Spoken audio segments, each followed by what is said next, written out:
Haike Manning recently assumed the role of New Zealand ambassador to Vietnam, arriving in Hanoi in October 2012.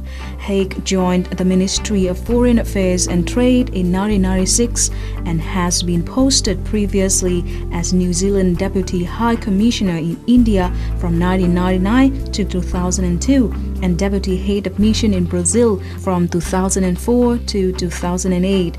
Haike's career focus in recent years has been on trade policy and trade negotiations.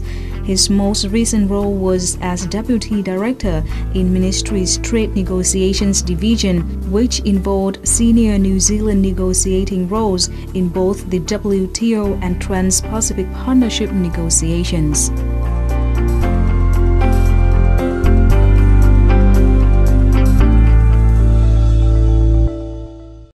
Hello, you're watching Sang Vietnam on VTC10 NETVIET. I'm Văn Hiệp, and in today's program, we'll meet one special guest from New Zealand. And now, may I introduce to you His Excellency, Mr. New Zealand Ambassador to Vietnam. So, hello, Mr. Ambassador, and thank you very much for joining us today. The Tet holiday has just gone. So, how did you enjoy the Tet holiday in Vietnam? Well, Tet's a great time of the year. We all get a great holiday, and there are some fantastic traditions here in Vietnam. So we stayed in Hanoi, and it was a beautifully quiet time, not as much traffic on the streets as normal. We follow some of the traditions that I think Vietnamese also follow with the hoa đào and the cam quat trees in our house. Lucky money, and also we went to the pagodas and the temples during Tet as well. There really is nothing else like it, I think, anywhere else in the world, with the possible exception of some of the Vietnamese communities which are living in other countries, such as New Zealand. And there I know the many Vietnamese students that are living and studying in New Zealand also do their versions of Tet, and no doubt have had a great Tet in New Zealand as well.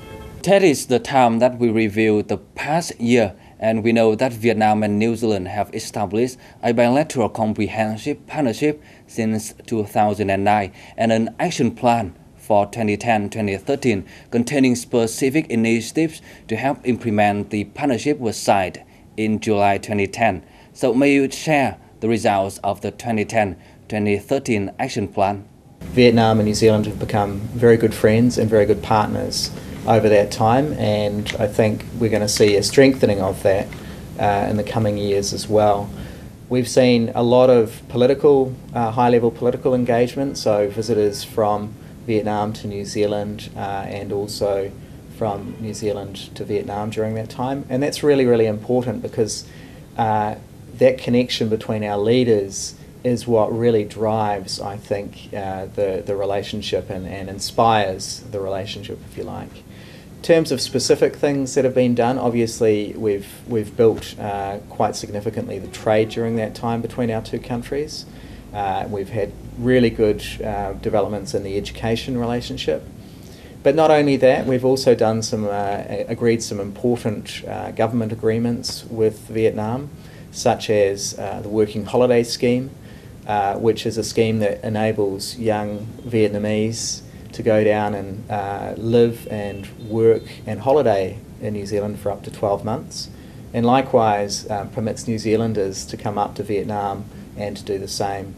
And also we negotiated and have concluded a double taxation agreement during that time, and that's really important to help reduce the costs of our businesses working together for the benefit of both countries.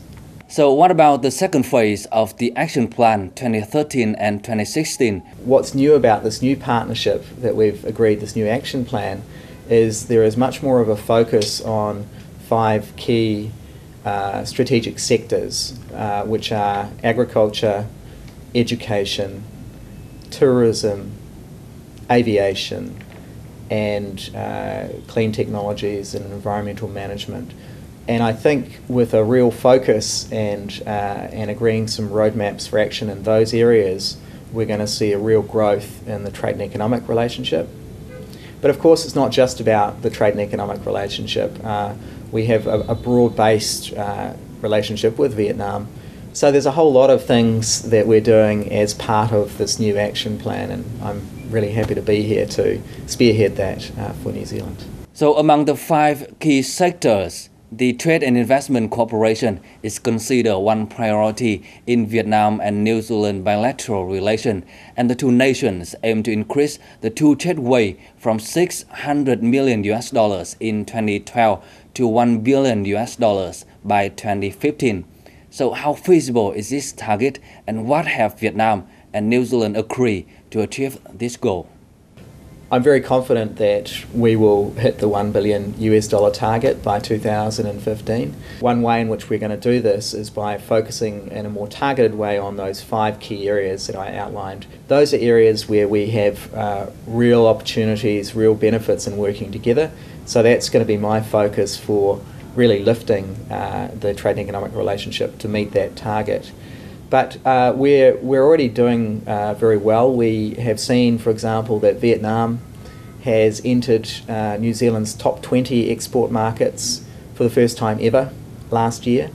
And we're also seeing really good growth in Vietnamese exports to New Zealand. And I think it's really good for the relationship to have a good balance in the trade. So the other thing I think that's really important and that's going to drive the economic relationship and the trade relationship between our two countries is the conclusion of the Trans-Pacific Partnership, the TPP.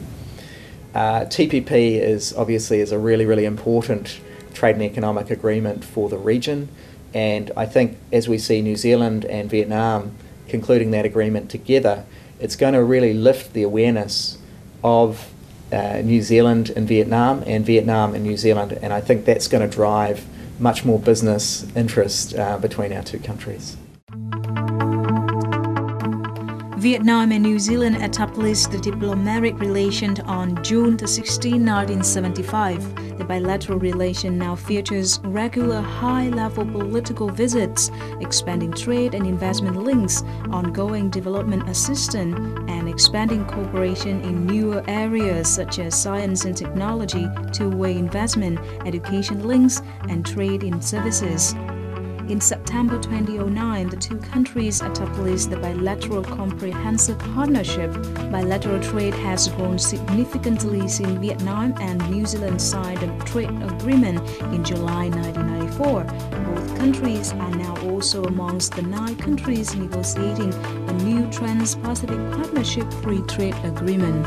Total two-way goods trade between Vietnam and New Zealand reached 777 million New Zealand dollars in 2012. Vietnam is one of the New Zealand aid program's core bilateral partners. The overall goal of the strategy is to support sustainable development through improving rural livelihoods and basic education opportunities, especially for poor and marginalized people. New Zealand also provides scholarships for postgraduate study in New Zealand, and Vietnamese officials attend the English Language Training for Officials, ELTO.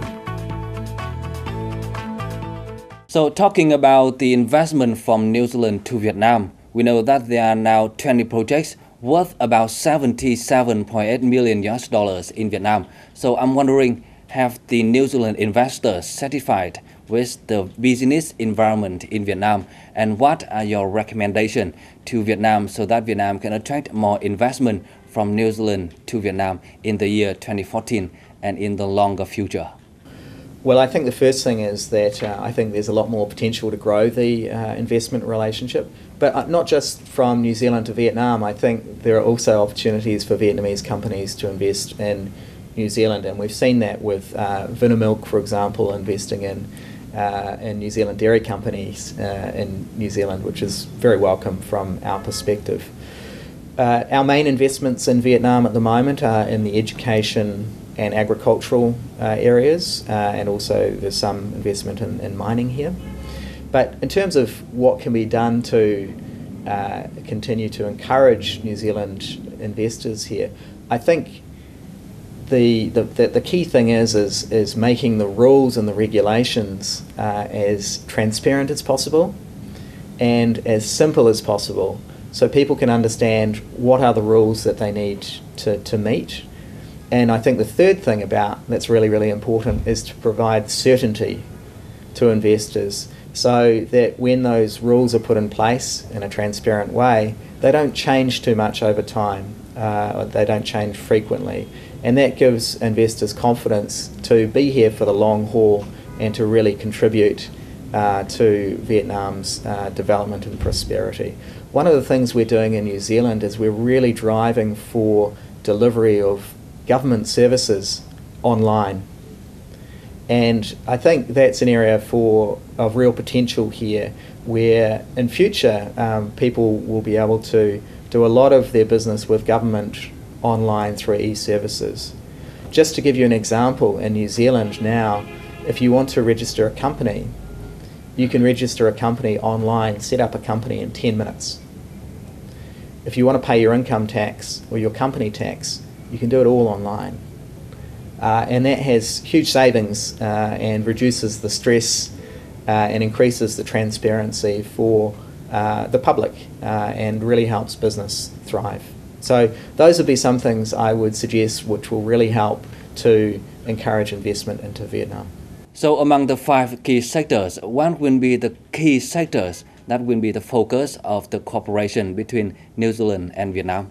The areas that I'm really focused on beyond the traditional trade and economic area are firstly tourism. We're seeing an increasing number of New Zealand tourists, Kiwis coming from New Zealand to Vietnam, up 20% year on year over the many years now. And that's great, and it's not only good for Vietnam, it's also good for New Zealand as young Kiwis get to really experience Asia, and a great country in Asia. But also we want to see a lot more Vietnamese coming to New Zealand and discovering the amazing country that we have down in the bottom of the South Pacific. Education is the second one. We have more than 2,000 Vietnamese students studying in New Zealand, and we really want to encourage and see many more Vietnamese students getting a New Zealand education. The third priority that I'm very much focused on is how we develop our development assistance partnership that we have with Vietnam. So those are 3 areas in particular that I'm very focused on, which I think will bring a lot of benefit and understanding between our 2 countries. So 2015 marks the 40th anniversary of Vietnam and New Zealand relations. So can you review some of the plans that Vietnam and New Zealand will cooperate to celebrate this special anniversary? Yes, well, of course, most of that's secret, but no, we're going to be focused on, a series of activities which will be cultural, some business-focused, some education-focused. But the overall idea is to really try and engage with and get Vietnamese people thinking a lot more about New Zealand. And so we're going to be telling what we call the New Zealand story of open hearts, open minds, open spaces, which is what New Zealand represents. And I guess one thing I have to do in particular as New Zealand ambassador for that year is I have to really practice my Vietnamese. So when I do more interviews and when I'm giving speeches, I can say many better things in Vietnamese. So how would I say at the moment? I would say tôi phải học tiếng Việt. And once again, thank you very much, Mr. Ambassador, for joining our program today. And we hope that in the year 2015, you can master Vietnamese language. Wow. Xin cảm ơn. Thank you. Yeah. And with that, we have to wrap up our program for today. For comment and feedback, don't hesitate to write to us at sharingvietnam@vtc.vn. And once again, Avan Hiệp. Goodbye for now.